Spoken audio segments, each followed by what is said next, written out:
Yo, what's up guys? It's Noah here, and in today's video, we're going to be breaking down the NBA slate on Draftkings and Yahoo for Monday, March the 22nd. We do have an 8-game slate for Monday. Today's actually my birthday. Still wanted to get videos up though, still going to be playing this slate. I'll still be live streaming this afternoon as well for those of you that do want to tune in. We'll be live around 4:30 Eastern time. Obviously on my birthday, wanted to do a little stream, just talk some NBA DFS with you guys. I don't really take any days off, so yeah, I'm excited to break down this slate. Hopefully, since it is my birthday, I can get a little bit of luck here. But yeah, we got an 8-gamer. Looks like a pretty fun slate. We've already got some big stars that have been ruled out for today, which is definitely going to open up some value and some potential, standout options in the mid-range that we will talk about. But as usual, we'll go team by team, break down everything for tonight's slate, talk through each game, talk through each team.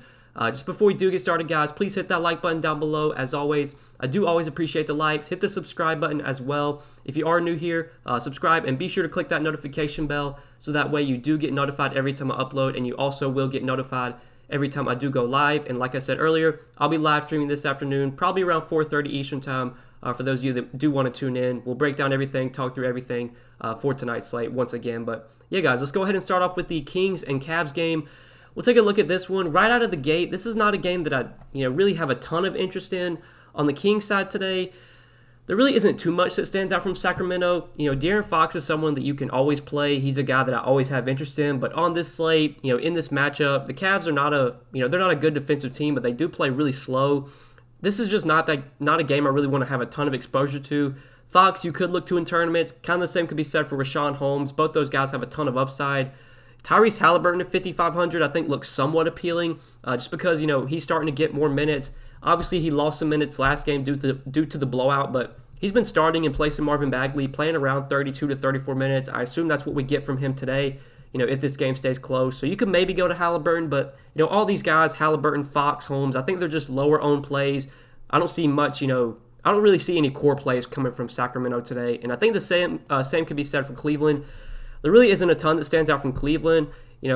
Jared Allen, just not a guy that I've really been playing much lately. The Cavs did play on Sunday. Allen, he had a decent game, 39 DK points in 34 minutes, but there's just other guys I like at his price range. There's guys that are a lot cheaper. There's some cheap center options that I like today. Same could be said with Colin Sexton. There's just guys priced around him that I prefer over him. Larry Nance, without Kevin Love, he's been getting pretty big minutes in the starting lineup. His production's been all over the place. It is a good matchup, though. You can maybe go to Larry Nance here at 6,100. You can maybe go to Jared Allen, but I don't want to have much exposure to this game at all. I think this is one I'm going to be, I'm going to shy away from this game, I would say. Not much exposure coming from here, and, especially if I'm only playing one lineup, I don't think I'm really going to play anyone in my one lineup from this game. At least I wouldn't think so. So we can go ahead and move on to the next one, OKC and Minnesota. So in OKC, we do need to watch the status of Shai Gilgeous-Alexander. This is a very big injury. He did sit out Sunday. I'm assuming that he did not play Sunday so that he could play today. I'm assuming SGA is going to play today, but this will be something to monitor. If SGA plays, I think in a good matchup against Minnesota, he's someone you could target on the slate at 8,300. That's a pretty reasonable price tag for SGA. We know the kind of upside this guy has, when he's getting his full minutes. He's been involved in some blowouts lately, which has really killed him, but most nights you're going to get like 33, 34 minutes from SGA in close games. Has 45, 50-point upside, especially, in a good matchup like this against Minnesota. Did have a really big game against the Timberwolves earlier this year. So you could definitely go to SGA if he plays today. If he's out again, I think the biggest beneficiaries will most likely be Theo Maledon and Ty Jerome. Theo Maledon, he did start at point guard on Sunday against Houston with SGA out, had 26 DK points in 32 minutes. And then Ty Jerome, he came off the bench. Wasn't very productive, but did play 28 minutes. These are guys you could maybe target, but again, this is a slate that does have a lot of good value. There's other guys that I prefer over these OKC guys, but Jerome Maledon would at least become viable if SGA sits again. But if SGA plays, I don't have too much interest in this OKC team outside of SGA. He would be the one guy I'd look to target. Not much interest in Horford or Roby. Horford didn't play Sunday, but I'm assuming he's good to go for today's game. So yeah, I think OKC, not that appealing of a team. Minnesota, on the other hand, there are some guys that have some interest in Minnesota. Karl-Anthony Towns at 9,500, do have some interest in him on this slate just because I like the matchup against OKC. Definitely one that Cat can have some success in. Al Horford at this point in his career is just not really an elite defender, not a guy that I would be shying away from, taking guys against. Horford did used to be pretty good defensively, but, not someone that I would expect to really slow down Cat here. 9,500, we have a ton of value today. It should be pretty easy to pay up for Cat if you do want to go that route.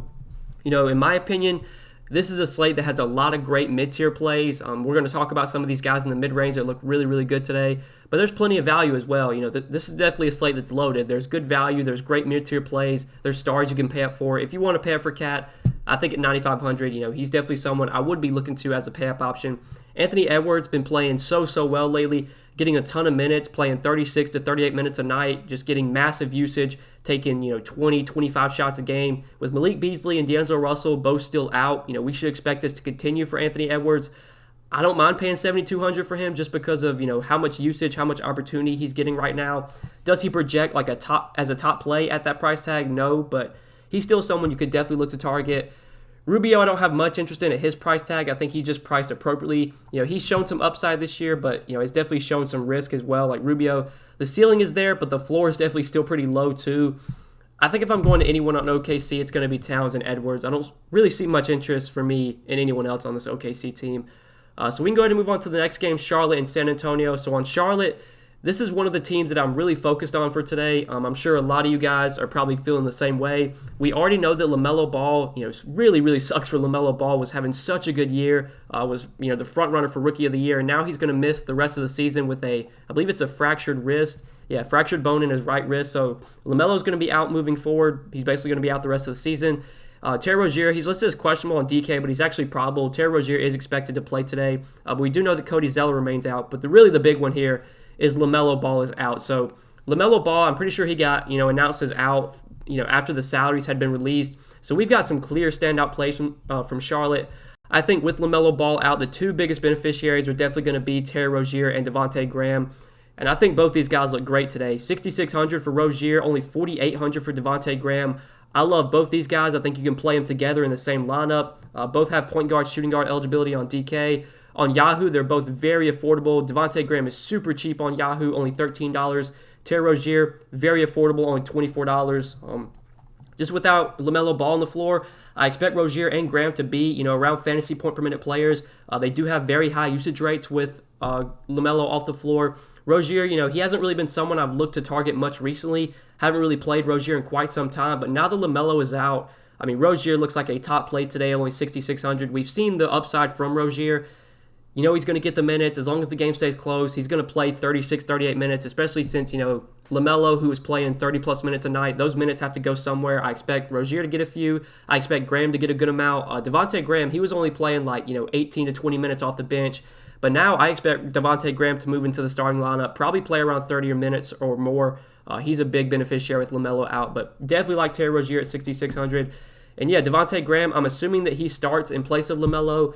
And at $4,800, if we're going to get 30-plus minutes from Devante Graham, which I assume is what we get today, really the only reason he was playing so few minutes was because LaMelo was just playing so well, and LaMelo, Rozier were getting all the guard minutes. But now that LaMelo's out, Devante Graham's going to basically soak up a lot of his minutes.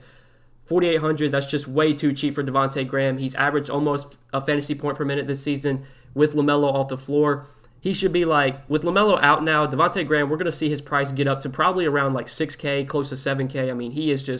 He is a clear value play today. I really don't know how you get away from him. He's going to be one of the first guys in my lineup today. So love Rozier, love Devante Graham. I think Gordon Hayward also benefits without LaMelo. Gordon Hayward, not someone I've played a ton this year, but without LaMelo, I think there's going to be more opportunity for Gordon Hayward, maybe more opportunity for him to chip in with peripherals, get some more rebounds, maybe get a few more assists. Gordon Hayward is one of those guys that can do a little bit of everything. We should expect him to play big minutes as well, as long as the game stays close. So there's a lot to like from this Hornets team. Really, I love both the two guards, Rozier and Graham. I really like Gordon Hayward as well. With Cody Zeller out, that's a little bump for PJ Washington. That's a little bump for Bismack Biyombo. On this slate, where they're priced, I don't think either one are top options for me. Bismack is super cheap. He did start last game. He did play 26 minutes in a blowout against the Clippers. I'd assume, Bismack probably starts again, plays around 30 minutes. At $3,400, he's someone you could target as a cheap center option, but we're going to talk about Bobby Portis later. I think Bobby Portis is the clear value play at center today, so I would obviously have Portis ahead of Biyombo, but you could look to Biyombo with Zeller out. Malik Monk, without LaMelo, probably gets a few more minutes. He's barely been involved in the rotation lately. He's only been playing like 15, 16 minutes a night, but I think it's probably likely you get like 22, 24 minutes from Malik Monk here. At 4K, we know Malik Monk has shown some upside this season, is a guy that can score, can get hot from the field.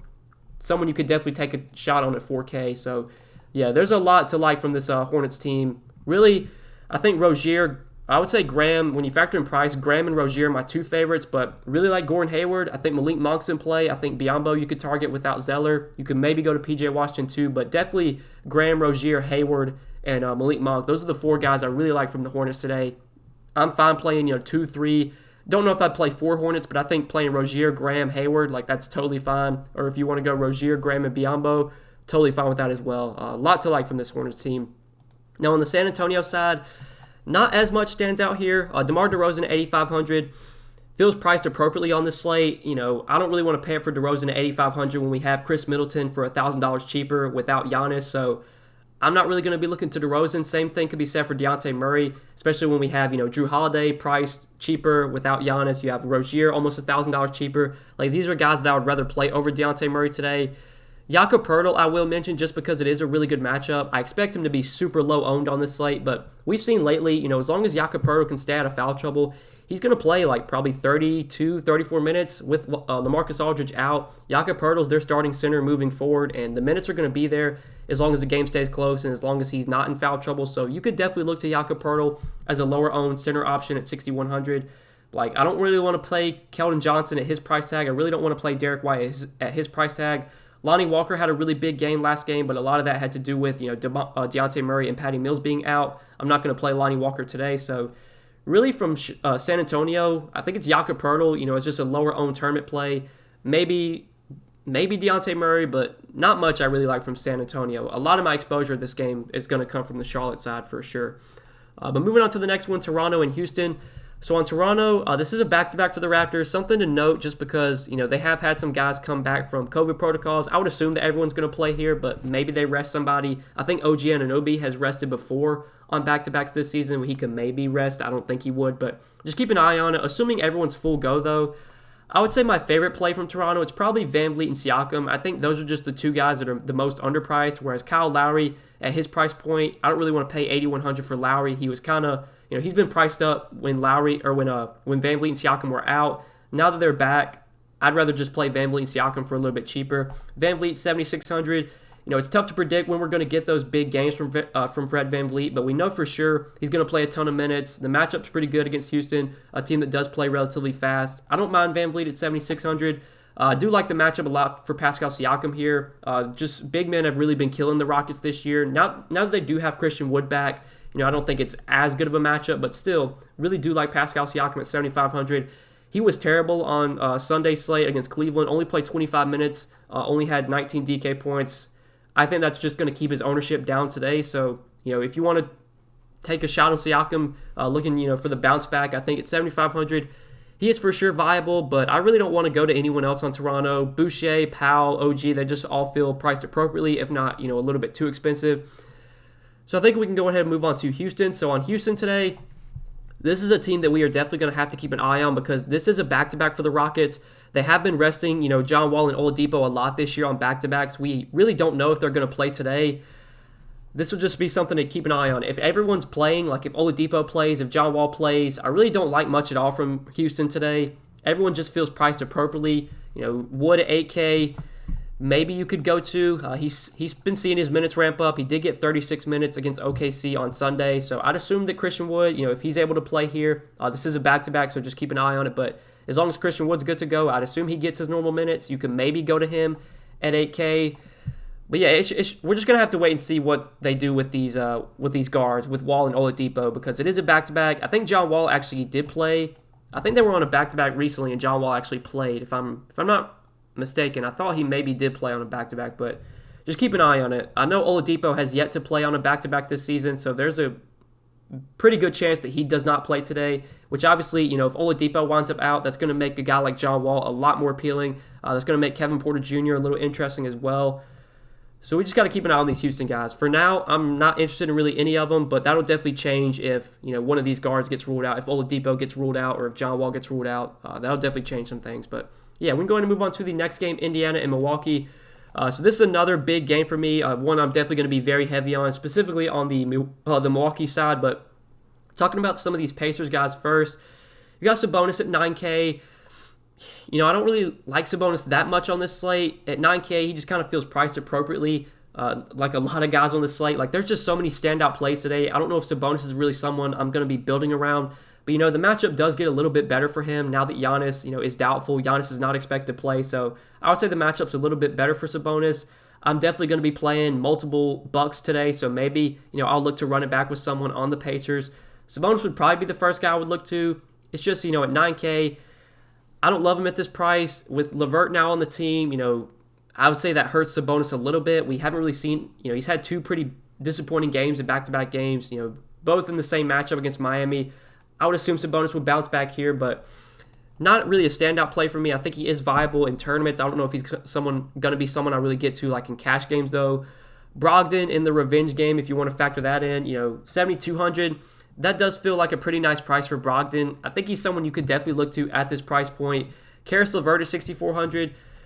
Again, like, it's just so tough.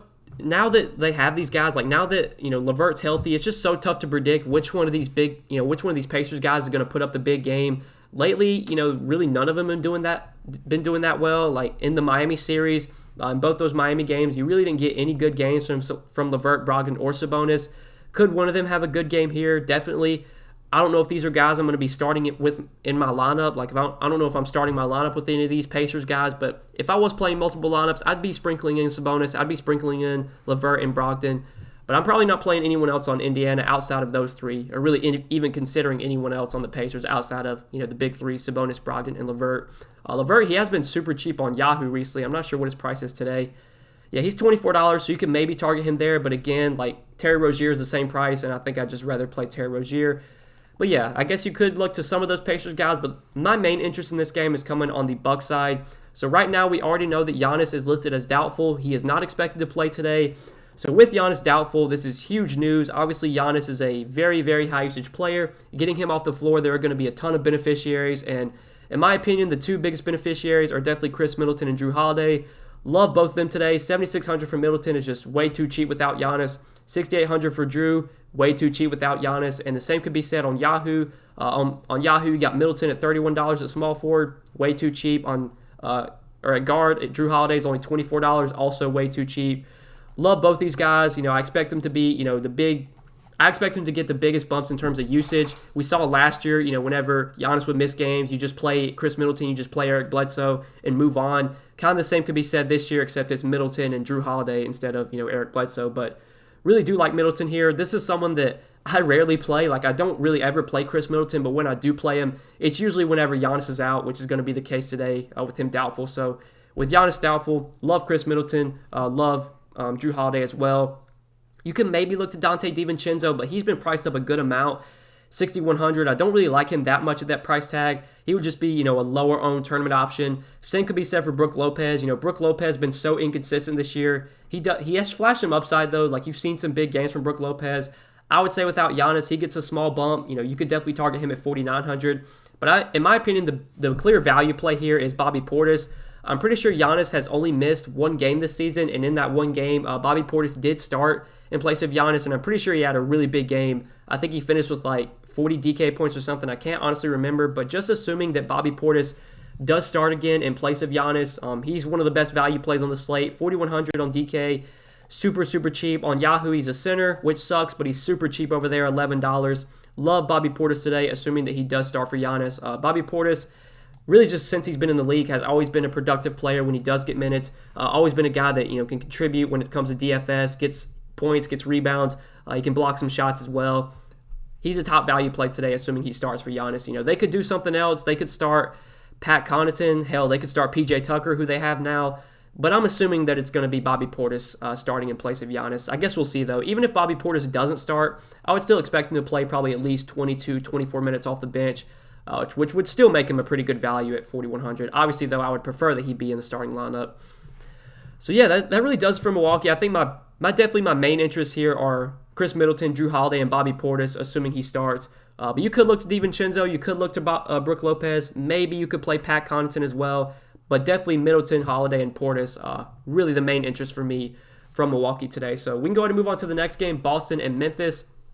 So on Boston today, there are a couple guys I do like here. We already know that Kemba Walker is out for this game. The Celtics did play on Sunday. This is a back-to-back, so they already come out and said that Kemba Walker is going to rest for this game. With Kemba Walker out, the biggest beneficiaries are definitely Jason Tatum, Jaylen Brown, and Marcus Smart, but really for me, it's just Tatum and Brown. I think both look like very good options today. I think both are very solid. Two guys I really like in the mid-range. Tatum looks very good on Yahoo. If you play over there, he's super cheap at power forward, only $37. Jaylen Brown's $36. I think both those guys look great. Probably would prefer Tatum, but you could play both, honestly. Just without Kemba, they both get usage bumps. The offense is going to run through these two guys while Kemba is off the floor. Love Tatum, love Brown. Marcus Smart you could target as well. He should be in the starting lineup, should play pretty good minutes. Last game when Kemba was out, I think it was against Sacramento. It was either the Sacramento game or the Cleveland game, I can't remember, but Marcus Smart did start that game, played 34 minutes. He's basically, no longer on a minutes limit. He's going to play 33, 34 minutes here if the game is close. He does have a little bit more upside with Kemba off the floor, so you could definitely target Marcus Smart as well at 5,600. Right now, Tristan Thompson, he is currently listed, we don't know his status yet. He's questionable. He was out Sunday. We don't know yet if he's going to play today. If he's out again, obviously that benefits Daniel Tyson, Robert Williams. Robert Williams on this slate, he feels priced appropriately in my opinion. I played him on Friday night and that did not go well. Only had 27 DK points against Sacramento in 22 minutes. On Sunday against Orlando, he only played 14 minutes. It's just tough to predict what we're going to get from Robert Williams at this point. He's probably not someone I'm really going to be looking to at 6K. Daniel Tyson, 4,800, you could definitely target. He has been playing pretty well lately with Thompson out. He had that one bad game against Cleveland, but the last two, 29, 36 DK points, 25, 32 minutes. If Thompson's out again, Daniel Tyson probably going to start at center, play around 30 minutes, 4,800. He'd be a solid value play. Definitely would be someone I'd be looking to, if I need a cheap power forward. So I would say my main interests from Boston are definitely Tatum, Brown, Marcus Smart, and Daniel Tice, assuming that Tristan Thompson remains out.